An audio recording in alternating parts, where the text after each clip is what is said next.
कोनो बड़ बात ना हो। दो चार गो गीत सीख जाए के बाद खाली बोले के अंदाज से ही प्रयास हो गए। तनी मनी मेहनत करे के पड़ी। बाकी तो तू हमार भाई हो, हमारा से जितना बोली तो लोग खाते हम करते रहे। ऐसे कि भोजपुरी जगत में हिंदी नहीं चीज बा।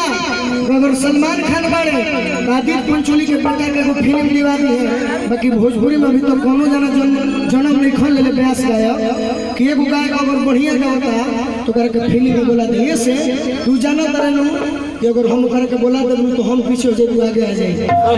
बोलू ऐसा कलाकार होवे जितना बनी उतना तारा खातिर जरूर हम करब जितना हमारे में क्षमता रहे। सौरभ सरगम जी माई से गाना करब बना रहो। ए रे पिया पिया रे हर पिया रे भाई